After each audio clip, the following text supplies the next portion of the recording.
Bismillahirrahmanirrahim. Bismillah bihamdi. Assalamualaikum warahmatullahi wabarakatuh. Alhamdulillah nahmaduhu wa nasta'inuhu wa nastaghfiruh wa nastahdihi wa nu'minu bihi wa natawakkalu alaih. Wa na'udzu billahi min syururi anfusina wa min sayyiati a'malina. Man yahdihillahu fala mudilla lahu wa man yudlilhu fala hadiyalah. أشهد أن لا إله إلا الله وحده لا شريك له وأشهد أن سيدنا محمدا عبده ورسوله أرسله بالهدى ودين الحق ليظهره على الدين كله ولو كره المشركون اللهم أصلح أمة محمد صلى الله عليه وسلم وفرج عن أمة محمد صلى الله عليه وسلم وارحم أمة محمد صلى الله عليه وسلم وافتح لنا فتوح العارفين وفقهنا في الدين وعلمنا التأويل واجعلنا من عبادك الصالحين بجاه سيدنا محمد صلى الله عليه وسلم وانشر واحفظ وأيد نهضة الوعظ في العالمين بحق محمد صلى الله عليه وسلم وانشر واحفظ وأيد نهضة الوطن في العالمين بحق محمد صلى الله عليه وسلم وانشر واحفظ وأيد نهضة الوطن في العالمين بحق محمد صلى الله عليه وسلم أما بعد أبناء أحباب الطلاب الطالبات أيها المستمعون في كل مكان أيها المسلمون والمسلمات الحمد لله والشكر لله. Puji dan syukur senantiasa kita panjatkan kehadirat Allah Subhanahu wa taala. Dengan izinnya kita dapat bersama-sama menambah ilmu, pengetahuan. Talabul ilmi faridatun ala kulli muslimin wa muslimah. Menuntut ilmu itulah satu kewajiban kata setiap muslim dan muslimah. Pengajian kita pada pagi hari ini dari kitab Tafsir Ibnu Katsir rahimahullah. Qala al-mufassiru rahimahullahu ta'ala wa nafa'ana bi'ulumihi wa ulumi masyayikhina fid darain amin. Ila an qala Allah subhanahu wa ta'ala wal walidatu yurdi'na auladahunna hawlaini kamilaini liman arada an yutimma ar-rada'ah. وعلى المولود له رزقهن وكسوتهن بالمعروف لا تكلف نفس إلا وسعها لا تضار والدة بولدها ولا مولود له بولده وعلى الوارث مثل ذلك فإن أرادا فصالا عن تراض منهما وتشاور فلا جناح عليهما وإن أردتم أن تسترضعوا أولادكم فلا جناح عليكم إذا سلمتم ما آتيتم بالمعروف واتقوا الله واعلموا أن الله بما تعملون بصير. إلى أن قال المفسر رحمه الله وقال أبو داود الطيالسي عن جابر رضي الله عنه قال قال رسول الله صلى الله عليه وسلم لا رضاع بعد فصال ولا يتم بعد احتلام.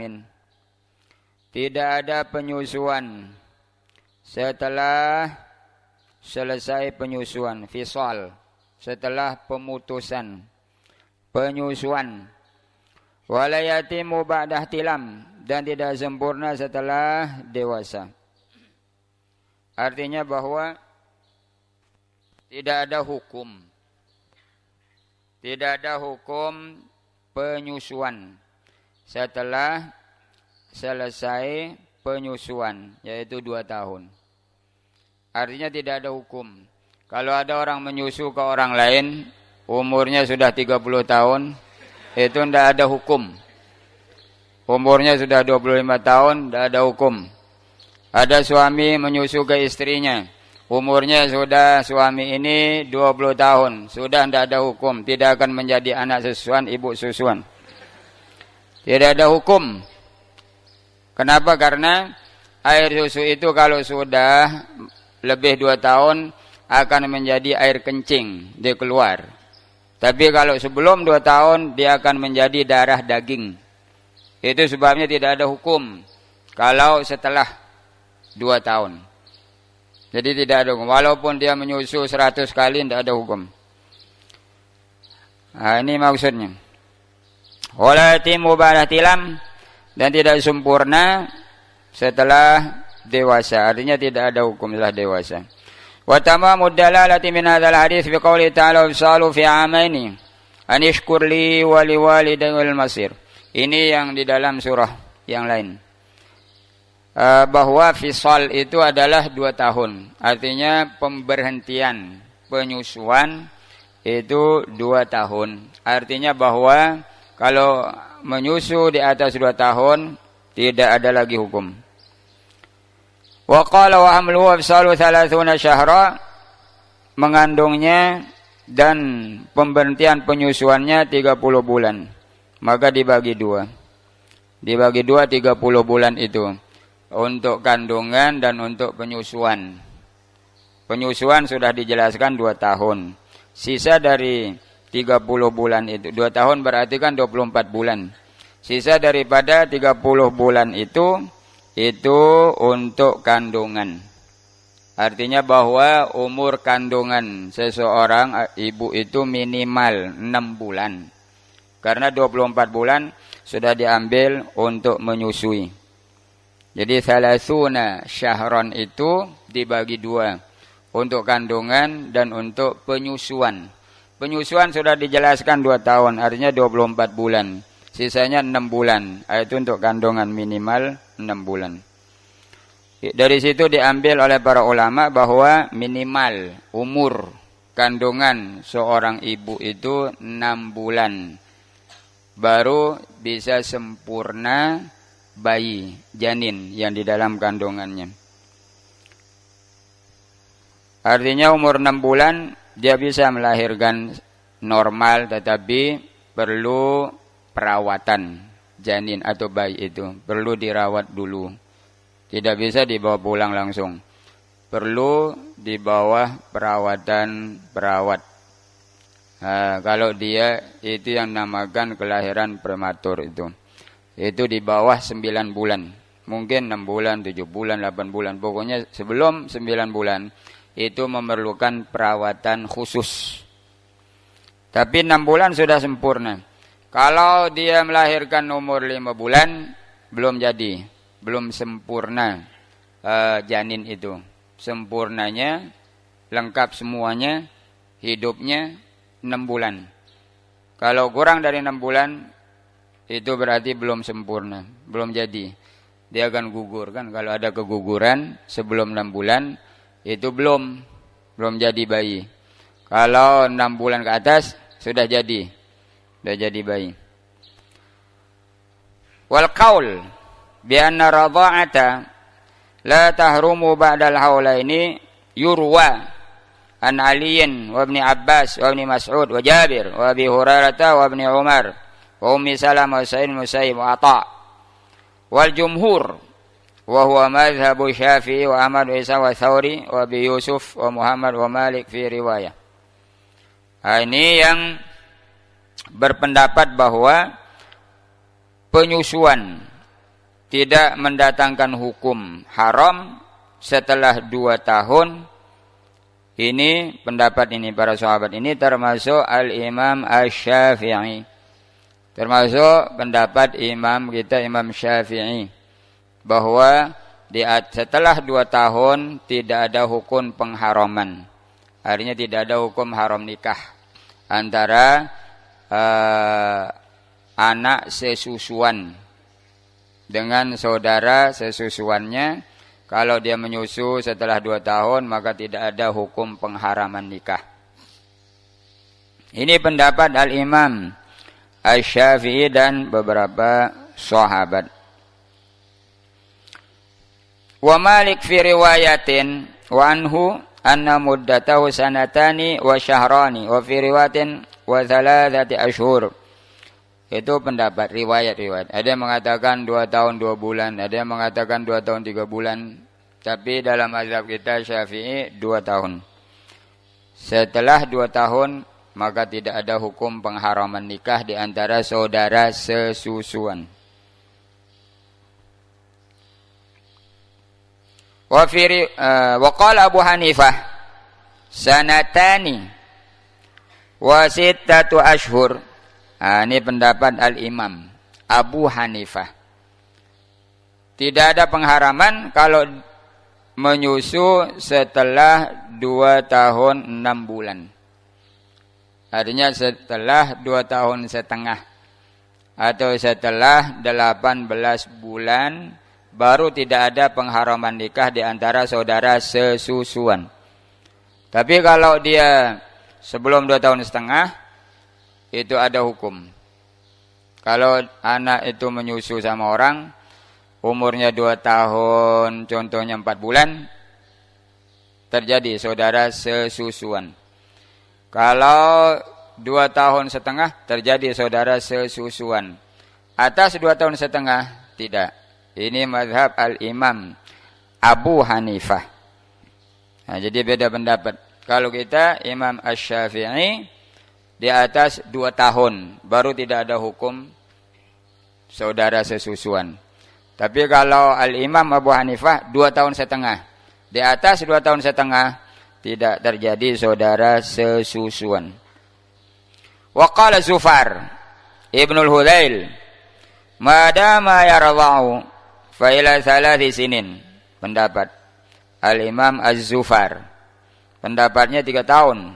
Atas 3 tahun tidak ada hukum. Wa hadza riwayatun anil Auza'i qala Malikun walau fatama as-sabiyyu dunal haulaini fa arda'atuhu imra'atun ba'da fisalihi lam yahrum li'annahu qad sara bi manzilati at-ta'am wa huwa riwayatun al-Auza'i wa qad ruwiya an Umara wa ala annahu ma qala la radha'a ba'da fisalin yutamalu annahuma arada al-haulaini ka qaulil jumhur sawa'un fatama alam yuftim wa yuhtamalu annahu ma arada al-fi'la ka qauli Malikin wa wawal. Ini pendapat para ulama. Ada bayi menyusu pada ibunya setahun saja. Setelah itu dia berhenti. Seperti kebiasaan ibu-ibu zaman sekarang. Tidak seperti ibu-ibu zaman dulu. Kalau ibu-ibu zaman dulu, walaupun 2 tahun kita menyusu masih banyak air susunya. Ibu-ibu kita zaman dulu. Bahkan ada anak menyusu sampai SD dia menyusu. Masih banyak air susu ibunya.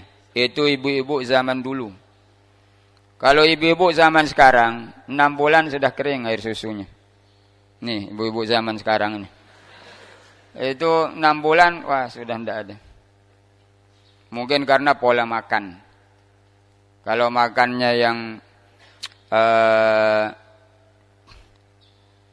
berbumbu, bumbu penyedap, itu biasanya akan mempengaruhi air susu. Penyedap-penyedap seperti bakso, seperti supermi, indomie, sarimi. Nah, kan banyak kan sekarang indomie, sarimi, apalagi itu sedap mie, banyak kan pop mie. Itu memakai bahan penyedap. Sama dengan bakso juga kan, baunya sedap, enak. Nah, itu akan mempengaruhi. Kalau ibu-ibu kita dulu tidak makan yang begitu-gitu. Dia makan alami. Ketujur dia perbanyak, kacang hijau dia perbanyak, ikan dia perbanyak zaman dulu lah. Kemudian sayur-mayur, tumbuh-tumbuhan, dia makan. Air susunya banyak. Ada yang sampai SD masih menyusu dan masih memproduksi air susu banyak. Kalau ibu-ibu sekarang nih, bapak saja tidak dapat. Habis. Kering. Masya Allah, Masya Allah. Masya Allah, Masya Allah. Habis karena pola makanan. Kalau ibu-ibu Arab sampai SMP masih ada. Ibu-ibu Arab. Nah, karena makanan. Ibu-ibu Arab kalau dia menyusui setiap hari 1 mangkok air susu segar. 1 baskom itu. Ibu-ibu Arab yang segar, yang baru diperah di kambing itu atau di onta. Yang baru diperah tuh, dia minum tuh. Nah, sampai SMP anaknya nyusu masih memproduksi. Nah, dia mampu menyusui 5-6 orang anak.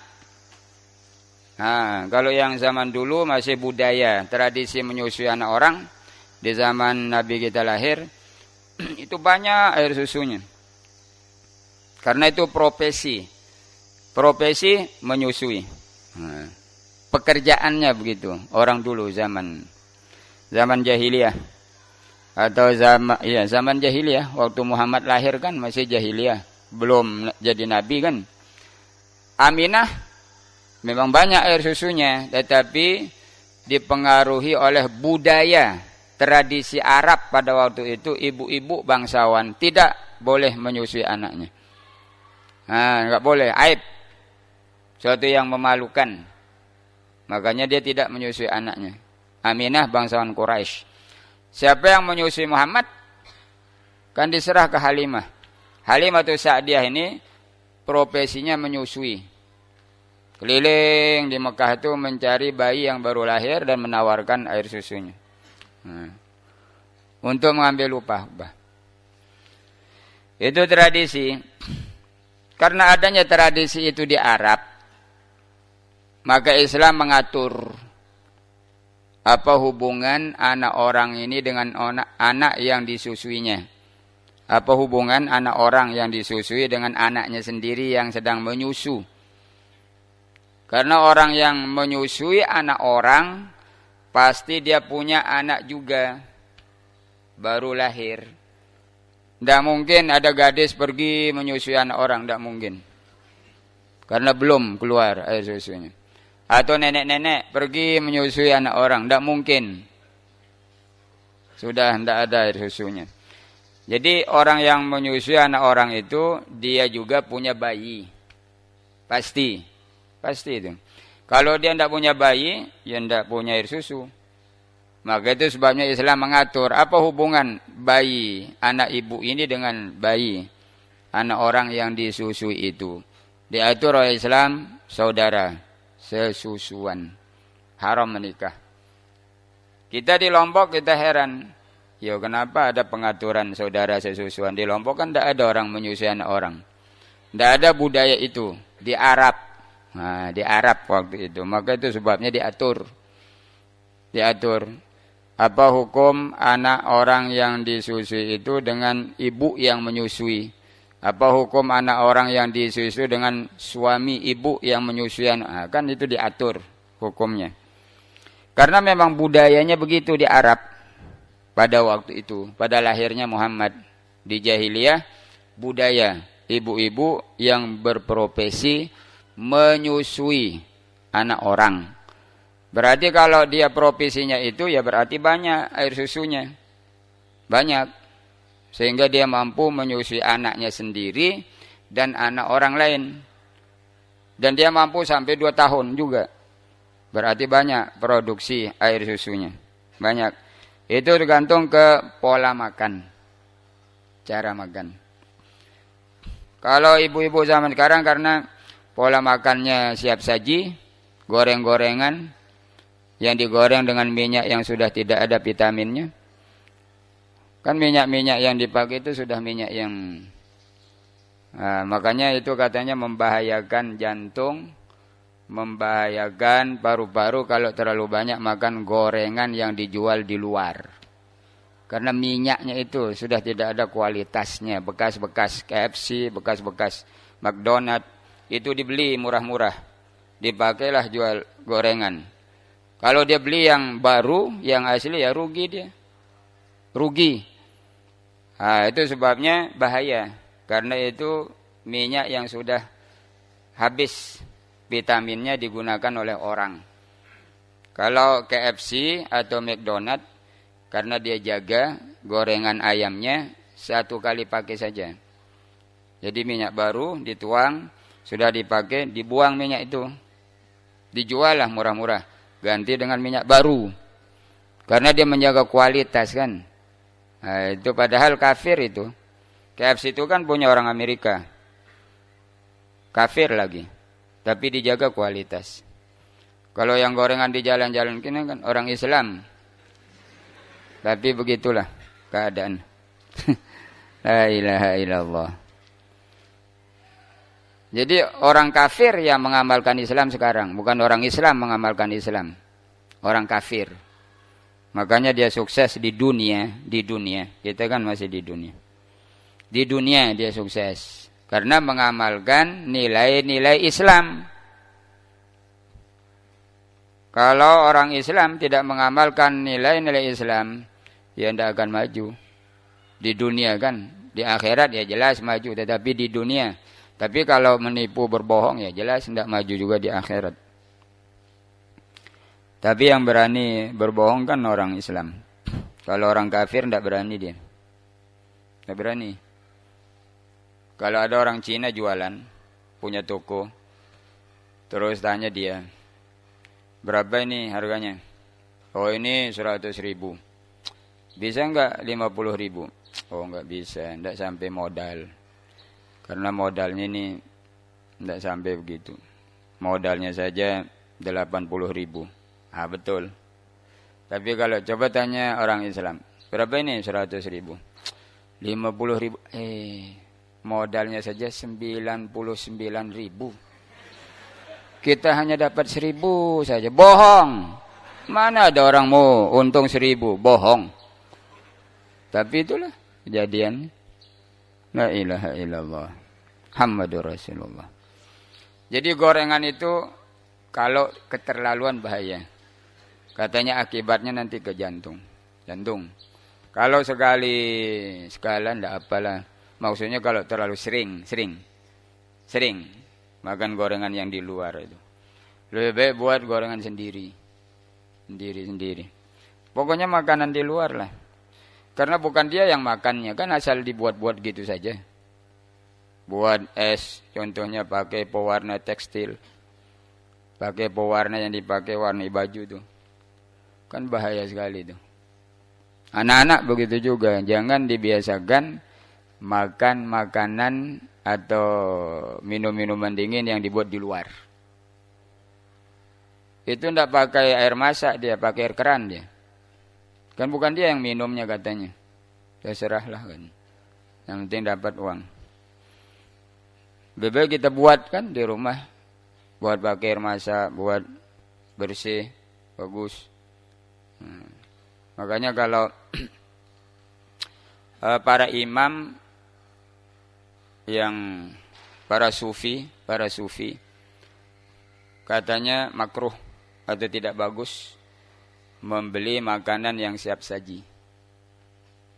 Katanya itu tidak ada barokahnya. Kalau terlalu sering. Tidak ada barokahnya katanya. Kenapa? Karena itu hanya untuk menyedihkan orang miskin saja. Dia sedang mengkipas sate, lewat anak yatim di depan sate itu. Sedih dia. Dia mau makan sate, tapi tidak punya uang. Hilang katanya barokah sate itu. Untuk menyedih-nyedihkan orang saja. Hilang katanya barokahnya. Orang miskin kan tidak mampu dia beli. Nah yatim tidak mampu dia beli, hilang barokahnya. Kalau sekali-sekalian tidak apalah, maksudnya jangan terlalu sering. Bebek masak di rumah. Allahu Akbar. Nah ini pola makan. Itu sebabnya ibu-ibu sekarang tidak mampu menyusui anaknya sampai 2 tahun. Paling-paling 6 bulan atau setahun sudah tidak ada air susunya. Karena cara makan. Walaupun makan ketujur, hanya sekedar ketujur tidak bisa juga. Tidak seperti ibu-ibu zaman dulu. Bahkan kita sampai 2 tahun mau diberhentikan menyusu itu, kadang-kadang hidung kita di apa namanya? Nah, ditutup hidung kita supaya berhenti menyusu. Karena masih banyak air susunya walaupun sudah 2 tahun. Kadang-kadang ditaruhkan asam gitu. Taruhkan asam kan? Di susunya itu ibu kita itu taruhkan asam. Kita menyusu. Enggak. Takut gitu. Masam kan? Kan kita belum bisa bicara. Enggak bisa bilang, kenapa masam ini? Masya Allah, Masya Allah, Masya Allah. La ilaha illallah. Jadi pola cara makan. Cara makan itu. Nah, jadi harus hati-hati kalau kita membeli makanan di luar. Harus hati-hati. Kan bukan dia yang makannya, asal buat saja lah. Mau saja orang lain yang makannya kan. Bukan dia yang makan. Tapi kalau kita buat sendiri kan ya jelas kita akan teliti, kita jaga kebersihan, kita jaga semuanya kan.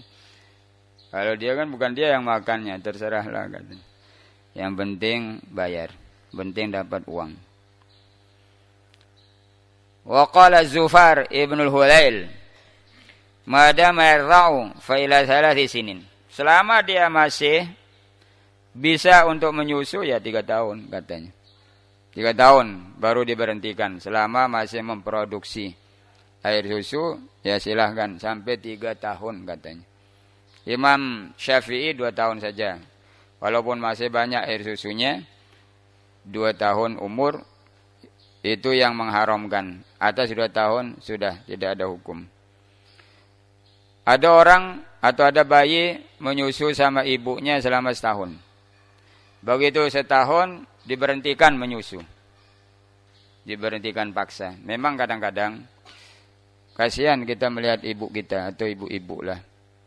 Kalau sudah setahun itu sedih kita melihat ibu kita. Masya Allah. Kasihan tapi sabar dia sebagai seorang ibu. Coba bayangkan umur setahun. Gigi sudah lebih tajam dari ujung pisau. Bagaimana tidak luka susunya? Habis luka. La ilaha illallah. Kasihan gitu. Kalau sudah setahun itu. Kalau sudah setahun umur bayi itu kadang menangis ibu kita. Waktu menyusui kita itu. Karena kita gigit dia. Kan baru tumbuh gigi kan. Setahun. Menangis dia. Sampai luka-luka. Sampai keluar darah. Tapi anak ini kan, bayi ini kan mau menyusu. Nangis dia kan. Sampai diisap darah.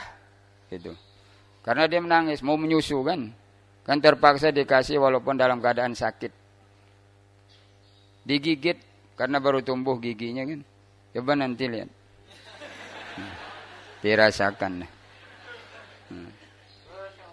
Tapi harus sabar dia lah, sabar. Menahan sakit. Pokoknya semua penyakit bagian ibu-ibu. Semua kesenangan bagian bapak-bapak. Masya Allah, Masya Allah. Maka itu sebabnya syurga di bawah telapak kaki ibu, neraka di bawah kaki bapak. La ilaha illallah. Masya Allah, Masya Allah. Karena sedih sakitnya. Tidak berhenti sakitnya. Kecuali setelah dewasa anaknya. Terus sakit. Nah, kan sakit. Makanya seorang suami harus menjaga dan melindungi istrinya. Karena dia beban penyakitnya. Kalau suami beban kenikmatannya. Nah, harus dijaga.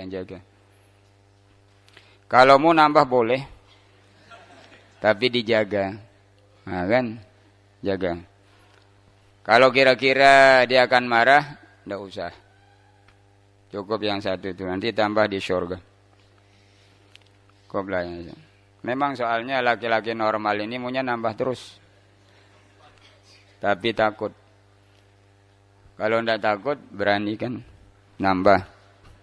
Tapi takut itu alamat tanda bahwa itu laki-laki bagus.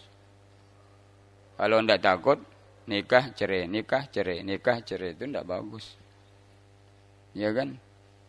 Takut kepada istri tua bagus. Kepada istri yang pertama takut bagus. Tapi kalau yang tidak takut, dia akan nikah cerai, nikah cerai, nikah cerai. Kan tidak bagus nih. Kira-kira kalau dia tidak, dia akan sakit, dia tidak usah lah. Nanti tambah di surga lah. Bidadari. Kalau perempuan, mana dia mau nambah suami? Tidak mau dia. Ya kan? Kalau laki-laki walaupun umurnya 90 tahun, mau juga nambah. Kalau perempuan sudah 60, sudah. Dikasih ditendang dia. Bosan katanya. Tapi kalau laki-laki ini umur 100 tahun mau juga nambah. La ilaha. Tapi itu normal. Normal. Makanya suami yang takut-takut itu akan disediakan bidadari di surga. Daripada laki-laki yang tidak takut terus nikah cerai, nikah cerai, nikah cerai. Berarti itu kan tidak takut ke suami, ke istri pertama kan. Suami yang tidak takut ke istri pertama, maka dia tidak akan lindungi, tidak akan perhatikan, dia akan nikah lagi cerai, nikah lagi cerai, nikah lagi. Itu kan tidak bagus. Nikah cerai, nikah cerai. Jadi perlu juga takut kepada ini, pada perempuan ini. Perlu kita takut juga. Masya Allah, Masya Allah. Karena untuk menjaga terutama anak. Anak-anak kan, kasihan dia. Kasihan anak-anak. Kalau cerai, anak jadi korban. Ibunya menikah lagi, bapaknya menikah lagi. Kemana anak ini pergi? Bingung dia kan? Bingung. Ya, alternatifnya ke neneknya. Itu saja kan? Mau ke ibunya ada bapak tirinya. Mau ke bapaknya ada ibu tirinya. Kan kasihan deh. Ya alternatif ke nenek. Dan tidak akan tidak bisa. Nenek itu pengganti ibunya, tidak bisa. Walaupun neneknya.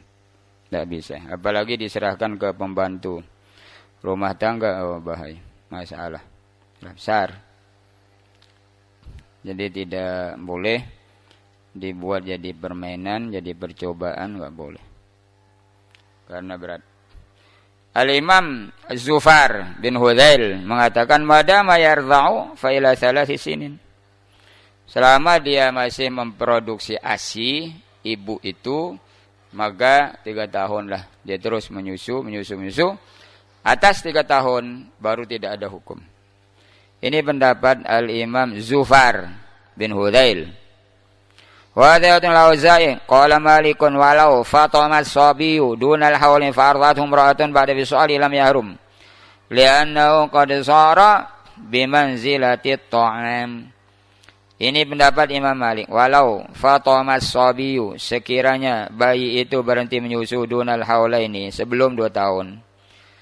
Fa ardatuhum ra'atun ba'da fisalihi, kemudian disusui oleh seorang wanita, seorang ibu, ba'da fisalihi, setelah berhentinya menyusu, lam yahrum, maka itu tidak akan menjadi haram katanya. Kenapa? Li'annahu qad sara bimanzilati ta'am, karena itu sama saja kedudukannya dengan makanan-makanan yang lain.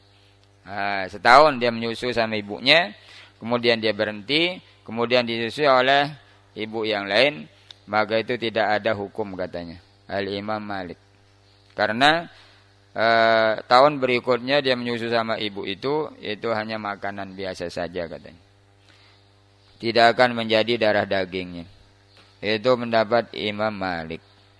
Tapi kalau mendapat yang ulama yang lain, selama dia belum 2 tahun, masih ada hukum. Contohnya dia menyusu sama ibunya 6 bulan atau setahun, kemudian disusui oleh orang lain. Kan dia belum 2 tahun kan umurnya. Ada hukum. Tapi nanti ada syarat tambahan.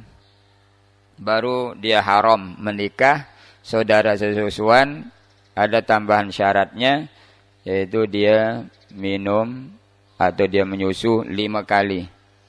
5 kali kenyang. Kalau hanya sekedar sekali 2 kali tidak ada hukum. Walaupun belum 2 tahun umurnya. Tidak ada hukum.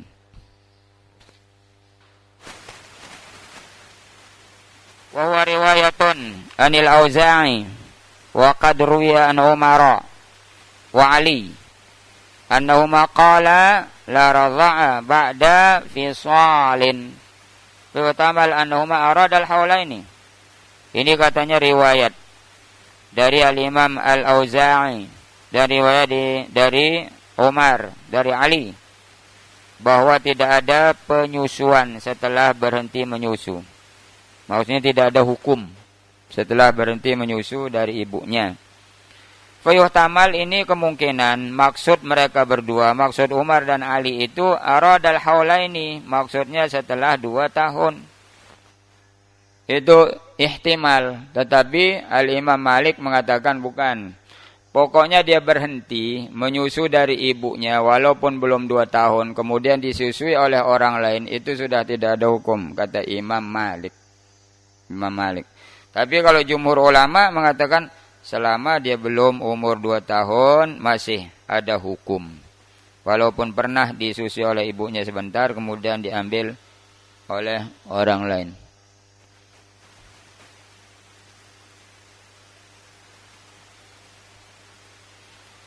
Kaqaulil jumhur sa'un fatama alam yuftim wa yuhtamal annahuma aradal fi'l. Kaqauli Malik, fi ihtimal juga kemungkinan yang dimaksudkan adalah fi'il, artinya perbuatan. Fi'il itu maksudnya walaupun dia tidak menyusu, artinya perbuatan yang dia berhenti menyusu itu walaupun baru setahun berarti sudah fisal, berarti sudah fitom, berarti dia sudah berhenti walaupun umurnya belum 2 tahun. Itu sudah dianggap sudah berhenti. Berarti setelah dia berhenti itu sudah tidak ada hukum walaupun umurnya belum 2 tahun. Itu pendapat Al-Imam Malik. Wa qad ruwiya fi sahihaini an Aisyah radhiyallahu anha annaha kanat tara radha'al kabir yu'athiru fit tahrim. Wa qawlu Ata ibni Abi Rabah wal Laits ibni Sa'din. Oh, ini berat.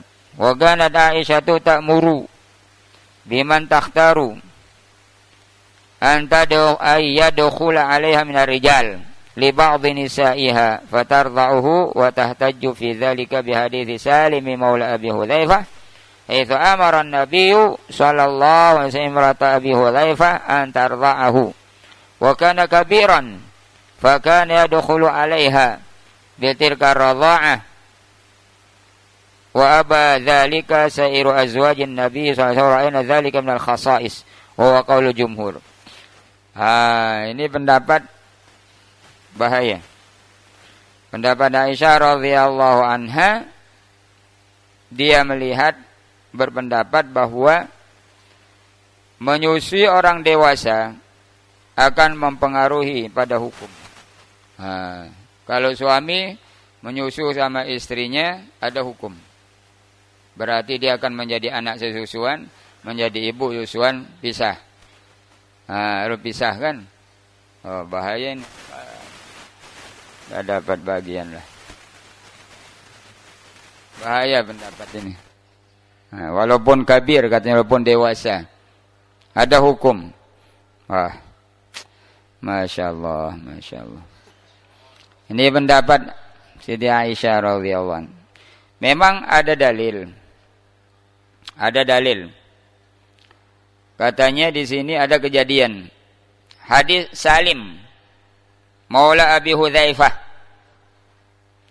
Haitsu Salim ini maula Abi Hudzaifah, artinya bawahan Abi Hudzaifah. Katanya haitsu amara an-nabiyyu sallallahu alaihi wasallam imra'at Abi Hudzaifah an tadha'ahu. Dia sudah besar ini. Salim ini sudah besar. sudah besar, mungkin sudah 10-15 tahun umurnya. Tapi Nabi memerintahkan istri Abu Hudzaifah untuk menyusuinya. Udah tamat SD nih, disuruh susui dia lah kan. Udah besar. Disusuilah oleh istri Abu Hudzaifah. Wa kana kabiran. Fa kana yadkhulu 'alaiha bitilka radha'ah. Setelah disusui Salim ini, dia umurnya sudah besar. Dia bebas masuk, keluar masuk kepada istri Abi Hudzaifah karena sudah disusui. Berarti sudah menjadi anaknya sesusuan, bebas keluar masuk kan. Padahal umurnya usianya sudah besar, mungkin sudah tamat SD. Disusui, bebas dia keluar masuk. Bertemu dengan istri Abu Hudzaifah. Tapi dzalika sairu azwajin nabiyyi sallallahu alaihi wasallam. Tapi itu ditolak, tidak diterima oleh semua istri Rasulullah sallallahu alaihi wasallam. Wa ra'ayna dzalika minal khasa'is, dan itu dilihat katanya khususiat untuk Abu Hudzaifah dan Ummu Hudzaifah. Bapak Hudzaifah sama Ibu Hudzaifah. Khusus katanya. Kata istri-istri Nabi. Hanya Aisyah saja. Itu khususiat. Huwa qaulul jumhur. Dan ini juga pendapat mayoritas ulama. Wa hujatul jumhur. Wa mulaimatul arba wal fuqaha sab'ah wal akabir min as-sahabah. وسائر أزواج رسول الله صلى الله عليه وسلم سوى عائشة ما ثبت في الصحيحين عن عائشة رضي الله عنها أن رسول الله صلى الله عليه وسلم قال انظرنا من إخوانكن فإنما رضاعة من المجاعة. Jadi semua menolak itu. Kalau disusui melebihi 2 tahun maka tidak ada hukum. Tapi Aisyah mengatakan, walaupun sudah dewasa disusui, ada hukum. Aisyah saja. Tapi istri-istri Nabi yang lain tidak menerima. Begitu juga ulama-ulama mazhab yang 4 tidak menerima. Mayoritas sahabat tidak menerima. Katanya ada hadis Nabi, unzurna man ikhwanukunna. Lihatlah kalian siapa akan menjadi saudara-saudara kalian. Fa innama rawa'atu minal maja'ah. Karena penyusuan itu hanya daripada kelaparan. Maja'ah kan kelaparan. Maksudnya di sini kelaparan maksudnya yang hanya bisa makanannya air susu ibunya saja. Jadi dia belum bisa makan apa-apa. Maksudnya ya di bawah 2 tahun. Wasatil kalam ala sa'iri rala wa fi ta'lam rala il kabir dawi ta'am wa ralakum. Itu akan datang nanti rinciannya. Wa qawluhu 'alal mauludi lahu rizquhunna wa kiswatuhunna bil ma'ruf ay wa 'ala walidit tifli nafaqatul walidat wa kiswatuhunna bil ma'ruf ay bima jarat bihi 'adatu amsalihinna fi baladihinna min ghairi israfin wala iqtarin bihasabi qudratihi fi yasarihi wa tawassutihi wa iqtarihi. Walal maulud, dan ke atas orang yang dilahirkan untuknya. Maulud yang dilahirkan untuknya. Ibu-ibu ini melahirkan untuk bapaknya, untuk suaminya. Berarti anak itu anak suami, bukan anak istri, bukan anak ibu. Anak itu anak bapaknya. Makanya bapaknya yang berkewajiban menyusuinya. Bapaknya berkewajiban menafkahinya, memberi makan, minum, pakaiannya. Karena anak itu punya bapaknya. Jadi dia yang menyusuinya. Kalau ibunya tidak wajib menyusuinya.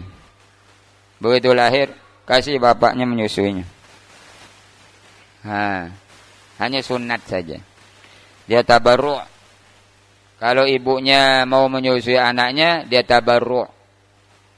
Artinya dia mensedekahkan tenaganya, sedekahkan air susunya. Yang berkewajiban menyusui anak itu adalah bapaknya. Artinya berkewajiban mencarikannya tukang susu. Diupahkan tukang susu. Kecuali kalau bapaknya ini miskin, tidak mampu untuk menyewa tukang susu, tidak punya uang, maka wajiblah ibunya menyusuinya. Atau anak ini tidak menerima susu orang lain, maka wajiblah ibunya. Contohnya datang tukang susu, suruh mau dikasih, tidak mau dia. Dikasih, tidak mau dia. Datang lagi, tidak mau dia, tidak mau dia. Datang lagi, tidak mau dia. Nah, wajib ibu. Saat itu dia wajib ke atas orang yang dilahirkan untuknya. Yaitu maksudnya bapaknya berkewajiban memberi nafkah kepada walidat yang melahirkan anak itu, yang melahirkan anaknya itu. Yang melahirkan anaknya. Maka wajib dia memberikannya nafkah. Wal kiswah, begitu juga pakaian. Pakaian. Jadi bapak-bapak ini berkewajiban memberikan nafkah kepada ibunya atau kepada istrinya yang melahirkan anak untuknya. Selama dia menyusu sama ibunya, artinya contohnya dia cerai, sedangkan istrinya sedang mengandung. Iddahnya kan sampai melahirkan kan? Iddahnya ya sampai melahirkan. Selama dalam iddah itu, kan dia berkewajiban untuk menafkahinya sampai dia lahir. Begitu lahir, ya habis iddahnya. Habis. Tetapi kalau anak ini disusui oleh ibunya, maka bapaknya itu berkewajiban memberikan nafkah kepada mantan istrinya itu. Begitu juga pakaiannya sesuai dengan ma'ruf. Ma'ruf artinya bima jarat bihi adatu amsalihinna fi baladihinna. Sesuai dengan keadaan, adat, tradisi, budaya seumpamanya istri itu di kampung halamannya, di tanah airnya. Sesuai dengan adat budaya. Min ghairi israf, tanpa membuang-buang, membazir. Wala iqtar, dan tanpa dengan kebakilan. Iqtar itu al-bakhil. Jadi tidak terlalu terbuka, tidak terlalu tertutup. Jadi dia memberi nafkah, memberikan pakaiannya sesuai dengan budaya tradisi yang terjadi pada tempat itu. Ma'ruf itu, ma'ruf. Ma'ruf artinya dengan baik, sesuai dengan kemampuan suami. Sesuai dengan kemampuan suami.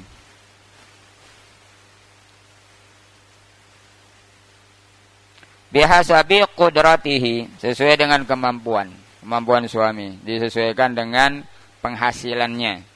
Kalau penghasilannya banyak, ya nafkahnya banyak. Kalau penghasilannya sedikit, ya nafkahnya sedikit. Kalau penghasilannya banyak, pakaian yang bagus-bagus. Kalau penghasilannya sedikit, ya pakaian yang sederhana lah. Sederhana. Bihasabi qudratihi fi yasarihi wa tawasutihi wa iqtarihi. Iqtar itu artinya kemiskinannya. Sesuai dengan keadaannya, waktu lapangnya, waktu sederhanaannya, waktu kemiskinannya. Iqtar, miskin. Kama qala ta'ala liyunfiq dzu sa'atin min sa'ati wa man qudira 'alaihi rizquhu falyunfiq mimma ataahu Allah. La yukallifullahu nafsan illa ma ataaha. Sayaj'alullahu ba'da usri yusra. Hendaklah memberi nafkah orang yang diberikan kelapangan rezeki dari kelapangannya. artinya disesuaikan banyaknya. Wa man qudira alaihi rizquhu, dan barang siapa yang disempitkan, duyiqa, barang siapa yang disempitkan rezekinya, maka hendaklah dia memberi nafkah sesuai dengan apa yang diberikan dia oleh Allah Subhanahu wa ta'ala. Allah tidak memaksa seseorang untuk memberikan apa yang dia tidak mampu memberikannya. Allah akan memberikan kemudahan setelah kesulitan. Nah, jadi kemudahan itu akan pasti, dan pasti akan datang setelah ada kesulitan. Inna ma'al usri yusran, wa inna ma'al usri yusran. Jadi al-usru sekali, yusran dua kali. Usru yang pertama itu dia usru yang kedua, atau yang kedua itu dia yang pertama. Tapi yusran yang pertama bukan yusran yang kedua, bukan yusran yang kedua, bukan yusran yang pertama. Kan inna ma'al usri yusran, inna ma'al usri yusran. Yusran itu pakai nakirah, berarti yusran yang kedua bukan yusran yang pertama. Tapi kalau al-usru pakai ma'rifat, berarti al-usru yang kedua itu dia usru yang pertama. Berarti di situ ada satu usrun, tapi dua yusrun. Itu sebabnya dia bilang walayya ghalibal usru yusraini. Tidak mungkin satu usrun akan mengalahkan dua yusrun. Artinya satu kesempitan akan mengalahkan dua kelapangan, kemudahan. Tidak mungkin. Wala yaghlibal usru yusraini.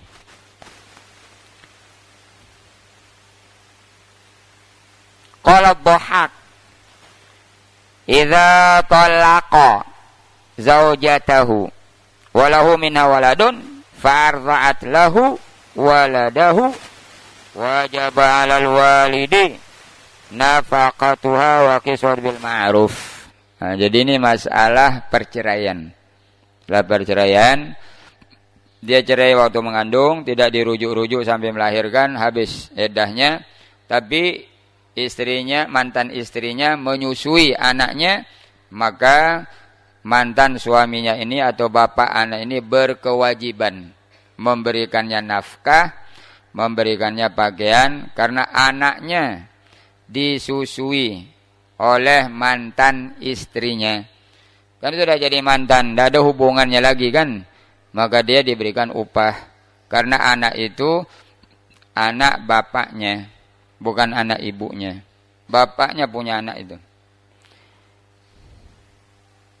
Sama dengan kalau seorang muslim, istrinya Kristen atau ahlul kitab, suami muslim, istri Yahudi atau Nasrani ahlul kitab, anak yang lahir nanti itu akan 100% menjadi anak bapaknya. Wajib dia menjadi muslim, mengikuti agama bapaknya. Wajib dia baca Quran, wajib dia ke masjid.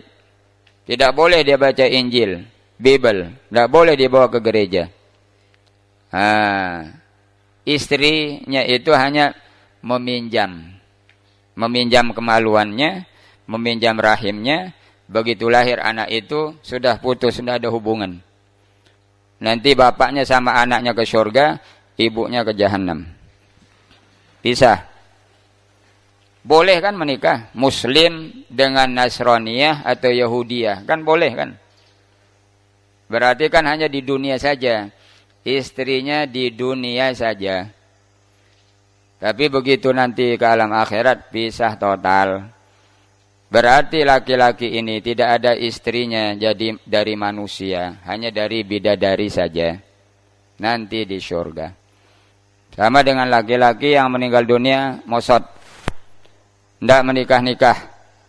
Nanti di surga, kalau dia masuk surga, dia dapat bidadari saja, tapi tidak dapat istri dari manusia, karena dia tidak pernah menikah di dunia kan. Ya, siapa istrinya dari anak Adam? Tidak ada. Berarti dia dapat hanya ayam potong saja, tidak dapat ayam kampung. Tidak dapat. Rugi. yang menikah dengan wanita Kristen itu rugi, walaupun sah, walaupun halal, walaupun boleh, tapi rugi. Dia suami istri hanya di dunia saja. Nanti di akhirat pisah. Ya rugilah.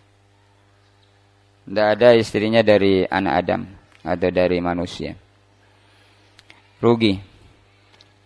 Jadi seorang suami atau mantan suami berkewajiban memberikan nafkah dan pakaian kepada mantan istrinya apabila anaknya disusui oleh mantan istrinya. Tidak boleh mengatakan, wah kan ini anak kita bersama, susuilah katanya. Tidak boleh. Dia berkewajiban memberikannya nafkah karena menyusui anaknya. Bukan anak istrinya, tidak. Bukan anak bersama, tidak. Anak bapak. Makanya kalau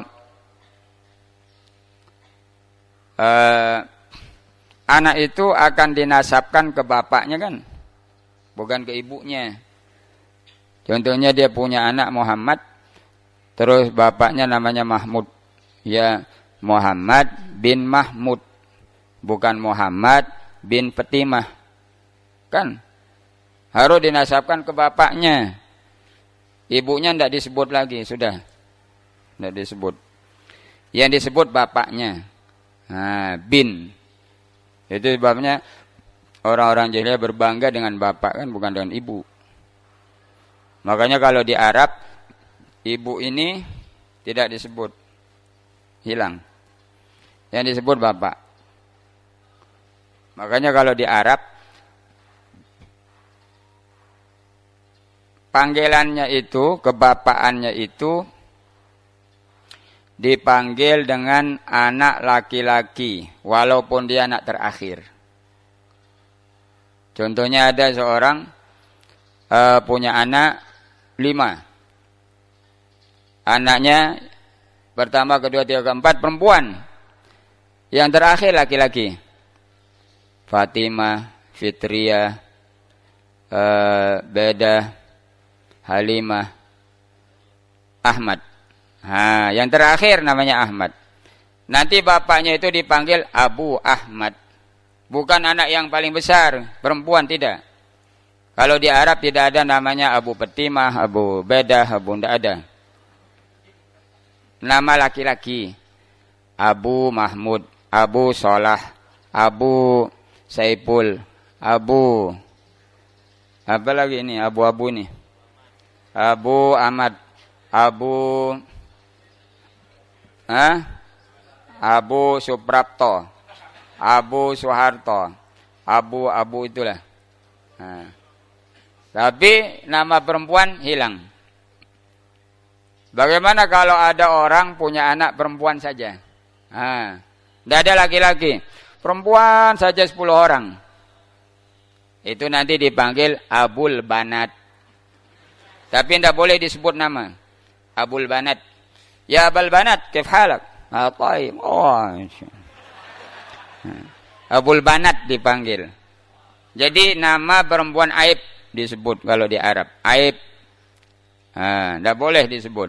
Abul Banat. Karena tidak punya anak laki-laki kan. Jadi yang naik itu anak laki-laki. Kebapaan atau abu itu untuk anak laki-laki walaupun dia anak terakhir. Dia yang muncul. Artinya bahwa perempuan ini tidak disebut lagi. Tidak disebut. Yang disebut pihak laki-laki. Ada seorang punya anaknya 1 saja. Perempuan. Tidak ada anak laki-lakinya. 1 tapi perempuan. Abul bin. Itu dipanggil Abul bin. Kefahal. Taib. Kalau dia punya 2 anak perempuan, tidak ada laki-laki. Abul binten. Kefhalak. Abul binten. Tidak boleh disebut nama. Aib. Itu di Arab. Jadi perempuan ini tidak disebut. Seolah-olah tidak wujud di dunia. Yang ada laki-laki. Karena asalnya Adam kan. Laki-laki. Kalau ada orang tidak punya anak laki-laki. putus keturunan. Jadi nanti cucunya itu dia akan dibinkan ke kakeknya sebelah bapaknya. Bukan sebelah ibunya, tidak. Tidak disebut lagi kakek sebelah ibu. Yang disebut sebelah bapak. Contohnya Muhammad bin Mahmud bin Saipul. Saipul itu kakeknya kan. Nah, Muhammad bin Mahmud bin Saipul. Kan dia punya kakek juga dari sebelah ibunya kan. Dia punya kakek juga kan sebelah ibunya. Kan ibunya contohnya Fatmah. Ibunya Fatimah. Bapaknya Fatimah ini siapa? Sulaiman. Nah, dia tidak boleh dipanggil bin Fatimah bin Sulaiman. Tidak boleh. Jadi kakek sebelah ibu itu tidak disebut lagi. Sudah. Yang disebut kakek sebelah bapak. Terus keturunan ke bapak. Kalau ke ibu ini putus. Tidak ada lagi. Tidak disebut lagi. Nah, jadi kalau punya anak hanya perempuan, berarti putus keturunan. Artinya bahwa tidak disebut lagi. Yang disebut sebelah bapak saja. Terus keturunannya sebelah bapaknya saja. Yang sebelah ibu ini sudah tidak disebut lagi. Nah, itu sebab. Dan itu kan cara Arab dan cara Islam gitu. Itu di Arab. Kalau kita kan tidak begitu. Itu budaya tradisi, budaya. Kalau kita di Lombok kan bebas. Ada namanya seperti Al-Maghfurah Maulana Syekh Abu Rauhun wa Raihanun kan. Itu di Lombok. Boleh kalau di Lombok. Tapi kalau di orang Arab tidak boleh. Tidak boleh disebut Abul Bintaini. Nah, itu kalau orang Arab. Itu tradisi. Kalau di kita kan boleh kan ada namanya Abu Wardah. Karena anaknya namanya Wardah kan. Kalau di Arab tidak boleh. Orang Arab. Artinya anaknya paling besar perempuan. Kalau kita di Lombok kan. Abunya itu dipanggil anak yang paling besar. Walaupun dia perempuan. Kita di Lombok kan di Lombok. Tapi kalau di Arab. Tidak. Yang laki-laki walaupun anak terakhir. Kalau kita kan ada namanya Amak Bedah, Amak Fitriyah, Amak Salmiyah, Amak Mahmiyah, Amak apa lagi? Amak Kudsiyah, Amak Sundusiyah, Amak kan? Kalau di Arab tidak boleh. Harus yang laki-laki. Amak Mahmud, Amak Ahmad, Amak Humaid, Amak Hamadah, Amak. Yang laki-laki disebut. Kalau dia tidak punya anak laki, ya secara umum Abul Bintaini, Abul Banat. Nah, itu cara Arab. Tradisi. Kalau kita di Lombok tradisinya kebapaan itu ditaruh anak yang paling besar, walaupun anak perempuan, kan begitu. Kalau kita di Lombok, budaya tradisi Lombok. Wallahu a'lam. Hari Rabu depan mungkin Tuan Amit yang memberi atau Tuan Haji Suhaimi, Tuan Guru Haji Suhaimi. Siapa saja lah, karena hari Sabtu ini mau kembali ke Mekah. Bagaimana cara pelaksanaan pernikahan? Karena terlalu banyak yang daftar umroh ya terpaksa kita dampingi lagi berangkat. Ya seminggu saja. Sabtu sudah pulang. Dia program 9 hari. Minggu lah pulangnya, malam Senin sudah ada di Lombok. Seminggu saja. Artinya 1 Rabu sajalah. Nanti tidak tahu siapa yang mengisi. Terserah Tuan Hamid. Bagaimana cara pelaksanaan pernikahan orang yang agama Islam dengan luar Islam? Itu nanti sultan walinya. KUA lah. Bukan bapaknya yang anak perempuan Kristen itu, tidak. Nanti KUA atau hakim, wali hakim lah istilahnya kan. Istilahnya wali hakim. Bukan bapaknya yang Kristen itu jadi walinya, tidak.